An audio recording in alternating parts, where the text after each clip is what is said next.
two sources na meron tayo as Christian. One is the divine source. Pag sinabi mo divine source of forgiveness, ito po yung forgiveness from a transformed heart. Forgiveness from a new born man or woman of God. Forgiveness from a regenerated heart. Yung binagong tao, binagong puso, doon ang nagaling yung pagpapatawad niya. It is something that as an act of worship, ginagawa niya to because he wants to worship or she wants to worship God. So, yung motivation to forgive is the forgiveness that God is, that He receives from God. Yun yung divine forgiveness na meron tayo. From a born-again person, you can forgive like that. Now, meron tayong tinatawag na human forgiveness. When we say human forgiveness, makikita mo yung difference. Bakit po? Sa human forgiveness, it's situational. Situational, bakit po? Pag sa sitwasyon ito, magbe-benefit ako, I will forgive you. Pero pag daw magbe-benefit, hindi kita papatawarin ngayon. Situational. It's also optional. Minsan, pag masama ang loob ko, kahit nandiyan yung kailangan ko patawarin mo, kasi option mo. Minsan, busy ka, ay mamaya ko siya patawarin, mamaya ko siya kakausapin. Busy ako, ay optional. Ganun pag nagpapatawad ng tao. And it's also not only situational, not only optional, emotional. Pag masaya ako, pwede kitang patawarin. Pero pag malungkot ako, may problema ako, hindi kita mapapatawad. And that is how a human person, or a human being, or a person without God, or isang tao na unbeliever, or hindi pa na born again, ganoon sila magpatawad. And sometimes na-apply din natin ito sa ating sarili. Because we forgot that we have a source, a divine source. A source that is forgiving from a regenerated heart, bagong puso. Di ba pag ang isang tao na born again, he is a new creation.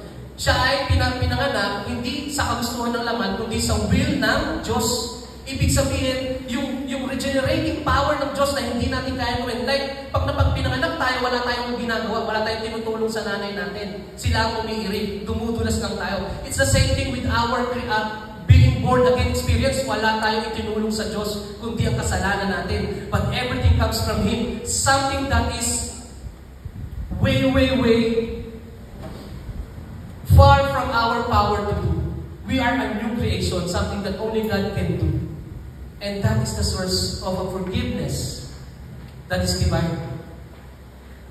Pag na-experience mo na yun, ma-remind ka nun, and you can give it to others. Now, this two source is in you, is in me. At nasa sa inyo yun, when we tap, saan tayo humuhugot ng pagpapatawad? Doon ba sa dating ikaw na emotional, situational, optional? O doon sa ngayong ikaw na binago ng Diyos, na dahil mahal mo ang Diyos, napupuri ka sa Panginoon, you can forgive because you are already forgiven.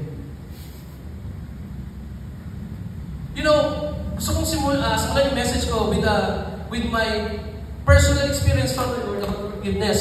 At I believe this is where I felt yung pangalawang power of forgiveness. Now, there's one time, a decade ago, no, parang 10 years ago na ito, I was reading a devotional. Nagdi-devotion ako gabi. Alas 10 po kasi ako mag-devotion noon para walang kahit ng distraction. And then I was reading in the gospel. Nagbabasa po ako patungkol. Ang lagi kong prayer, Panginoon, gusto kitang makilala at gusto kong makilala kung sino ko, ano yung dapat kong baguhin, ano yung dapat kong alisin. And I was reading and praying like that. Ganun po yung ginagawa ko. And I was reading the gospel. Tapos napunta ko sa Gospel of John in the time na i-crucify ng Panginoon. And I was, habang ako yung nagbabasa po, doon ko na-experience yung bigat sa puso ko. Suddenly, I was reminded of all my sins. Ang dami kong kasalanan, no? Pero pinatawag na ako, Kristiyano na ako nito. But, syempre, daily nakakasal pa tayo. It reminds me, biglang, kahit mga kasalanan bumigat, ang sakit sa puso. At wala akong nakuha kundi lumuhod, manalangin sa Panginoon, umiyak sa Kanya. And I was praying, Lord, alisin mo naman itong bigat sa puso ko. And I was really, yung talagang prayer na, Panginoon, huwag mo mahayaan matapos ng devotion ko na hindi minalis yung sakit sa puso ko, yung bigat sa puso ko. Patawarin mo ko, palayain mo ko, Panginoon. Yun po yung sinasabi ko, I was praying, palayain mo ko, Panginoon. And then, habang ako po ay nananalangin ng gano'n, hindi ko ma-experience. Ang taga mga 5 minutes na, sabi ko, Panginoon, ano yung gusto mong gawin ko para palayain mo ako?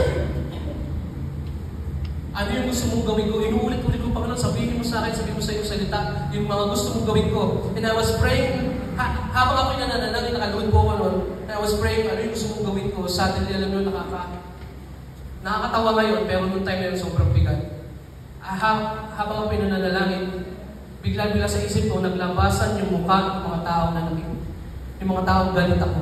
Yung mga taong kinabubuhay ko. Yung mga taong nanakit sa akin. Lahat ng mukha nila naglalabasan bigla.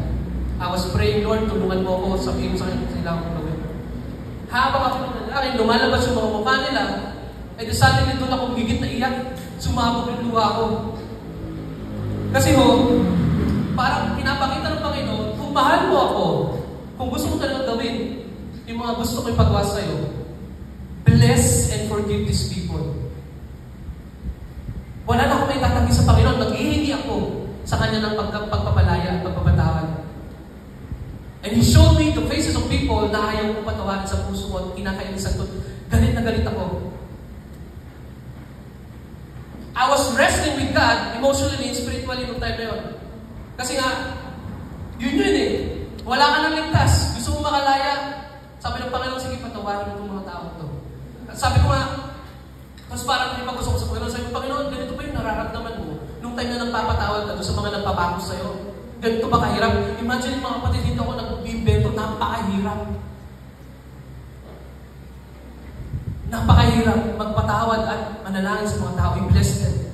Kaya nung time na yun, alam ng Diyos ang ginagawa niya. Kaya sabi ko sa'yo, Panginoon, ito ba yung naramdaman mo nung pinapatawad mo yung mga taong nagpapakos sa'yo? Hindi ako makapagsimula ng panalangin kasi hindi ko mabanggit yung pangalan nila. Sobrang hirap. Sobrang hirap magsabi ng pangalan. Even to bless people na ayaw mo. And habang tumatagal, na-realize ko, this is the same suffering experience. And yet you forgive. Namatay ka para sa amin, kasama ako doon, and you forgive me, despite of me being me. Kaya noong time na yun, na-experience ko na sabi ko, Panginoon, kung ito yung na-experience ko noon, di ba dapat masaya ako bakit na-experience ko din na-experience mo kahit hindi ganun kalaki, kahit hindi ganun kalalim. And then suddenly, unti-unti, sabi ko, sige Panginoon, tulungan mo ako. And I was kneeling and praying for 1.5 hour. Nag-start ako 10, natapos ako 12. 1.5 hours. I was mentioning names, blessing their names and their families. Hindi ako basta-basta nakangiti nananalangin. Umiiyak ako nananalangin sa mga pangalan, sa mga pamilya. Pinagpipray ko lahat sila. Isa-isa. Lahat ng mabubuting bagay kasi wala akong maitatago sa harap ng Diyos noong time na yun. And all of a sudden, unti-unti, gumagaan yung puso ko. Totoo ito mga kapatid, gumaan yung puso ko, yung aking pag-iyak sa umpisa na patungkol sa palayain mo ko na uwi sa pagpupuri. Nawala yung bigat, unti-unti. Alam mo nang maganda rito mga kapatid, all the while, I thought I needed the Lord forgiveness or I need the Lord to set me free. Pero ang ginawa ng Panginoon, mas matindi. Alam mo bakit? He set me free from me. He was telling me, let go of that hate, let go of that pain, let go of that resentment, forgive and bless these people. Nung time na ito ko na-realize, salamat Panginoon. Hindi ko pala kailangan na palayain mo ko. Kailangan kong palayain ang sarili ko by being good, loving, forgiving to spiritual persons na hindi ko. He was setting me free from me. Kaya mga kapatid, alam nyo, kung gusto nyo tunay na maranasan yung kalayaan sa pagpapatawad, forgive. Not for yourselves, but because you love God. Kaya hirap na hirap tayo minsan magpatawad kasi iniisip natin yung sarili natin. But you have to forgive, not for your sake, but because you love God. A true forgiveness is an act of worship born out from a regenerated heart. Kaya masabi ko sa inyo, yung source natin nagmamatter. Pag doon mahumugot sa dating ikaw o yung makasalanang ikaw, wala kang mahihita. Magpapatawad ka, pero hindi magiging totoo. Pero pag humugot ka dun sa pagpapatawad na ginagawa sa iyo ng Diyos, it will be a form of your worship. Because you have forgiven me, because you have loved me, I will forgive and love these people. Mga kapatid, ulitin ko, kung gusto nyo talagang tunay na makalaya, gusto talagang makalaya sa galit, sa puso nyo, yung mga tao hindi nyo mapatawad, forgive, not for your sake, but because you love God. And I tell you, you will be set free. Mawawala yan. Na-experience ko yung personal sa Panginoon. At alam ko, hindi lang ako, maraming tao na-experience. And because of that, mga kapatid, mula nung nagbago yung pananaw ko patungkol sa pagpapatawad. Everything changes about my understanding about forgiveness. Kung ano yung ginagawa sa akin ng Panginoon, yun nga yung reflection at yung pinanggagalingan ko para ako magpatawad. Bagamat hindi perfecto at mahirap, kasi natawag ko, makasalanan ako, pero still, I'm on the right path kasi ang forgiveness na pinaghuhugutan ko kung ano yung ginagawa sa akin ng Diyos araw-araw. There was a time na kami ni Meg, di pa kami mag-asawa noon, kung nag-aaway kami niyan minsan, magagalit sa akin kinabukasan. Sabihin niya, parang walang nangyari sa'yo. Diba, Meg? Ganyan yan. Parang walang nangyari, parang hindi nag-away, kinabukasan. Hindi niya alam to, pero ngayon ko lang sasabihin. Na nung time na yun, I was practicing His mercies are new every morning. Kung paano ako pinapatawad ng Diyos na inaalis niya kasalanan niya bukasan na walang nangyari kahapon, gano'n yung ginagawa ko sa Kanya kasi hindi ko masabi na yung ginagawa ko kasi hindi ako nagpag-work sa Kanya. I was just applying His mercies are new every morning sa asawa ko or girlfriend ko nung time na yun. I was practicing it, kaya ganun siya sa akin. Parang walang nangyari sa'yo, parang dumaan lang yung pag-aaway. Hindi niya alam, pinipilit kong gayahin ng Panginoon dahil gusto kong may apply at gusto kong maranasan niya yung nararanasan ko.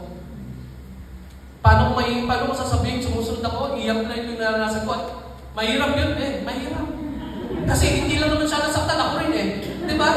Nasaktan din ako kahit ako nasasaktan, still dahil na humuhugot ako sa source ng pagpatawad ng Panginoon, iniisip ko, Panginoon, kahit nag-aaway kami, kahit masasakit na salita, pinapipray ko po siya, tulungan mo po ang girlfriend ko, tulungan mo po siya, palabutin mo yung puso niya, kung ano man sakit, alisin mo, Panginoon, tulungan mo siya. Kaya kinabukasan, nawawala sa akin yung galit, parang walang nangyari. Bakit? It was the time na pag pinag-pray mo at pinanalangin kahit nasaktan ka, you will be set free. Matutunan mong patawarin, mahalin din yung iba. Bagamat minsan nag-fail tayo gawin yun, yet it is possible. Tanungin niyo siya kung hindi totoo yun. Tanungin niyo siya. Madalas kami nag-aaway dahil lang doon. Ayaw niya nung pagkatapos ng kinabukasan, parang walang nangyari. Kailangan babalikan ang pag-usapan. Gusto kong balikan, pero gusto ko muna unahin yung ginagawa sa akin ng Panginoon. At least ngayon, nasabi ko na. For ilang years, hindi ko sinasabi. Kasi magmumukhang pinagyayabang ko at magmumukhang parang dahil sa akin.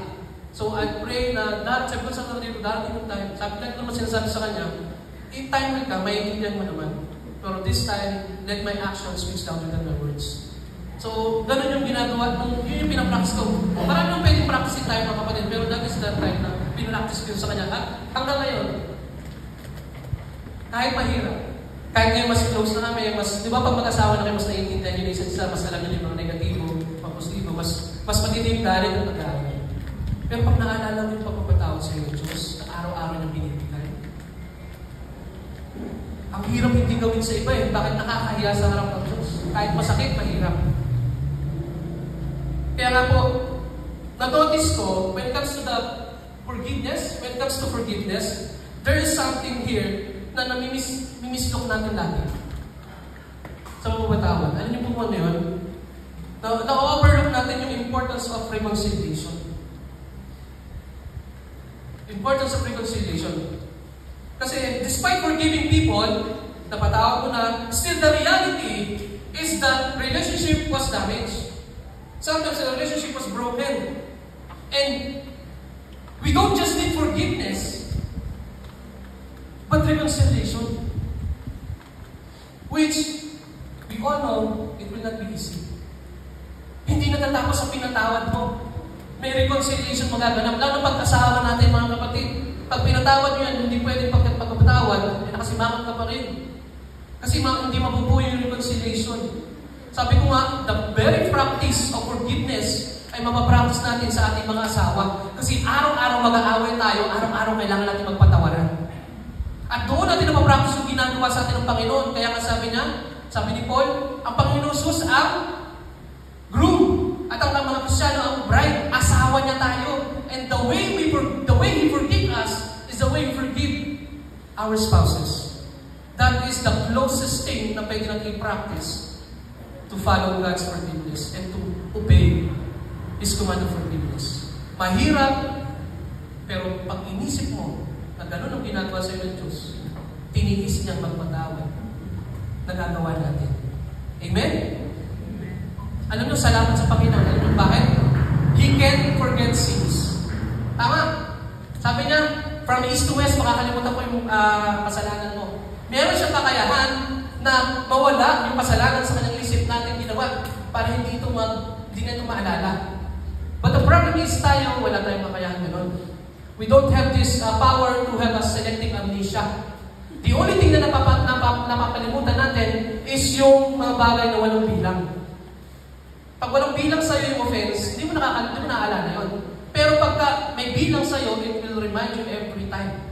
Kahit 10 years ka, from 10 years, naging 20 years old ka, naalala mo minsan. Kaya may mga tao nagre-resent sa pamilya, sa mga magulang. Bakit bata pa lang, may galit na pagtanda, dala-dala pa rin, naaalala. But you know, the good thing is, personally, pinagpapasalamat ko pag naalala ko yung mga kasalanan ko sa Panginoon. Bakit? My sins remind me of how gracious God has been to me. Pag naalala ko yung kasalanan ko, yung mga nagawa ko kasalanan, doon ko rin naaalala, nare-remind ako na ganito, mabuti ang Diyos sa atin. Pinatawad niya ako. So that I can do the same to others. You know, pag naalala niyo yung mga kasalanan ginawa sa iyo, naalala niyo yung kasalanan sa Diyos na malaki at hindi yung mayari sa isip niyo, thank God. Bakit? Nire-remind kayo nito kung gaano katindi ang pagpapatawad sa inyo ng Diyos. So that we can do also the same to others. Forgiveness is the most closest godly attitude that we can do. But it is also the hardest. Because when you forgive, doon na magsisimula na you are accepting everything to get back to zero and start all over. But the problem here is yung reconciliation. Pag sinabi forgiveness, it is unconditional. Dapat nga, abrupt eh. Kung kaya natin magpatawad agad, kailangan. But remember, forgiveness is unconditional. Walang kondisyon na pwedeng maging hadlang para hindi ka magpatawad. Unconditional. Walang kahit ano. Ang kaya lang hindi patawarin mo at ang Panginoon ay yung tinatanggihan. Di ba? Pag pinapatawad mo, tinatanggihan, then hindi natin kailangan, wala tayong kakayahan doon. But everything na ginawa sa inyo, in fact, napakahirap sabihin ito. Kasi may mga taong ginawa ng masama. Minasa lang yung pamilya. Di ba? How can they forgive? Pero still, yun yung sabi ng Panginoon, unconditional ang pagpapatawad. Kahit anong gawin sa iyo ng tao, lalo man ang kasakit, you will find a moment in a time, maaaring hindi mabilis, maaaring it takes time, pero still, hindi pwedeng hindi ka mapapatawad. Reconcile, according to Ephesians 4 verse 22, di ba? The forgiveness that God gave us, doon tayo umuhugod so that we can do the same to others. Ephesians 4 verse 32. Now, reconciliation is different. Kung forgiveness is unconditional, papatawarin natin sila kahit anong gawin nila sa atin, ganun yun. Kung reconciliation is different. Reconciliation is conditional. Conditional, may condition. Bakit po? Pag sabi ng reconciliation, it needs both parties to seek forgiveness and repentance. Kailangan dalawa. Para mag-reconcile, dalawa kayong hihingi ng pamanhin. Hindi pwedeng isa. That is the power of reconciliation. It is conditional. It needs both parties to repent. And there is a process. Kaya nga minsan, pinatawag mo na pero hindi pa rin okay ang relasyon. Bakit? May process yung healing, may process yung reconciliation. Hindi agad-agad nabubuo. Kahit sa mag-asawa, hindi agad nagbabati eh. Kahit gano'n din gusto gayahin ng Panginoon, still, our human capacity is limited. That's why reconciliation will be hard, but it is possible. Merong time to accept, at merong time to repent, at merong time para restore. Kaya mga kapatid, wag natin pipilitin minsan na magkaayos agad ang isang dalawang tao. Lalo na kung sobrang hindi nangyari. Turuan natin, pag-pray natin sila, ikalas sila magpagpagtawad. Pero huwag natin sabihin na, ay, hindi sila nagbabalik, hindi sila nag-uusap, parang hindi sila mga Kristiyano. Because even the Bible itself, napakaraming example dito na hindi agad nagkakaayos. That's why what we do is we pray for them, we encourage them to forgive, but pray for them also to have the strength to reconcile. Pero huwag natin i-judge sa mga tao if they are not reconciling agad-agad. It's a process. No? Example, bigyan ko yun ng scenario patungkol sa pagpapatawad. Meron tayong tinatawag ng immediate forgiveness and immediate reconciliation. Yung immediate forgiveness, ito yung abrupt, at reconciliation, abrupt. Ito yung ginawa sa atin ng Panginoon. Nung humihin ng pagmanhin, nagsisi ka sa iyong mga kasalanan, automatically pinatawad ka ng Diyos. The grace. Pinatawad ka. And automatically, na-reconcile ka sa Diyos Ama. Bakit? Tinanggap ka niya na kasi pinatawad ka niya, reconcile ka na agad. Tama? Kaya ka nagiging new creation. Kasi na-reconcile ka niya agad sa sarili niya. Anak ka na uli ng Diyos. Or anak ka na ng Diyos. Abrupt yun. Immediate reconciliation, immediate forgiveness. But most of the time, as human being, it's different. Minsan, immediate ang forgiveness, yes, the reconciliation takes time. Example, si Paul at si Barnabas. Nung time na yun, gustong isama ni Barnabas si John Mark. Eh sabi ni Paul, wala siyang itutulong sa atin. Hindi siya pwede. Nagalit ngayon si Barnabas. Nagkaroon sila ng sharp agreement. Ang sabi sa Bible, sharp. Ibig sabihin, hindi ito basta-basta konting pagtatalo, kundi matinding pagtatalo. And end up, na si Paul, sinama niya si Silas, at si Barnabas, sinama niya si John Mark or si Mark, at nag-separate sila ng ministry. Now, mapapansin natin at masasabi natin that they forgive each other, hindi tumagal. Bakit to? Yung ministry kasi nila, lumalago. Siyempre, si Paul mismo, alam niyo, meron siyang hindi pa pumatawad, kung dilingkod ba siya, kung siya mismo yung nagtuturo sa atin ng mga tama, ibig sabihin, it proves na nagkaroon sila ng forgiveness of each other. But you know what? It really takes time for them to reconcile. Dun sa huling sulat ni Paul, doon lang napatunayan. Sa 2 Timothy, nung sinabi niya, sabi niya kay Timothy, dalhin mo rin dito si Mark, si John Mark. Dahil, kasama natin siya dito, mapagkakaniwala na rin siya sa paglilingkod, or he is helpful to me. Sabi niya gano'n. Sa 2 Timothy 4 verse 12 ata yun, hinahanap natin.